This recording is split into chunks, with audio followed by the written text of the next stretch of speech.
the implementation of that, and estimated 50,000 members will be attributed through this program.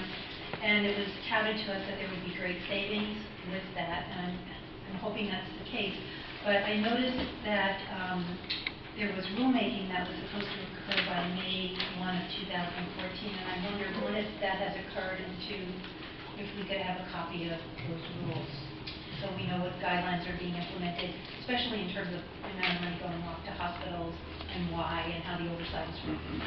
Yep. So we had navigated down the rulemaking route and determined that the department and the accountable community lead entities would be better served with a contractual relationship.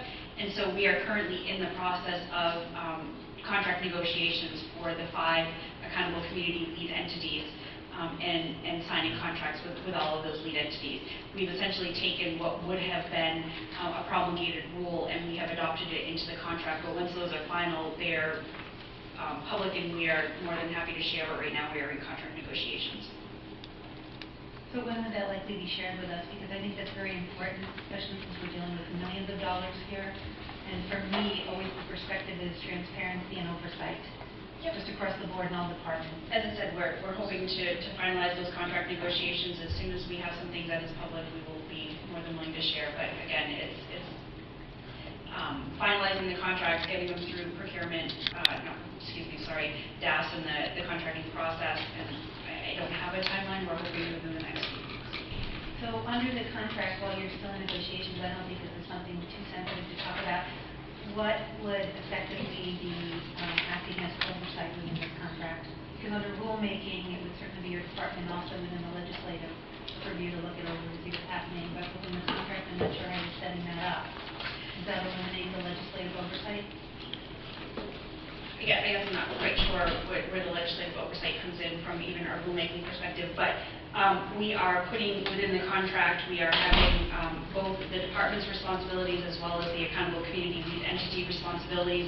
It is important to note that all of the providers that are working with the accountable community lead entities are Maine care providers, so they are still working under the fee-for-service rules of our rulemaking.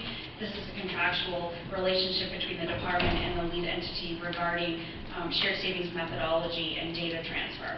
Those are the components that are in the contractual relationship. All other services provided still fall under the Maine Care Benefits Manual and the fee-for-service world, which is governed by provider agreements. Does CMS weigh in here in some way, shape, or form? We have an approved state plan amendment with CMS that we are following, and it is in there supporting a contractual relationship with the accountable community lead entities.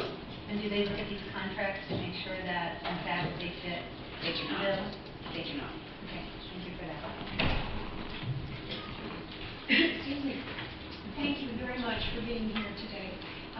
Your presence is very welcome, and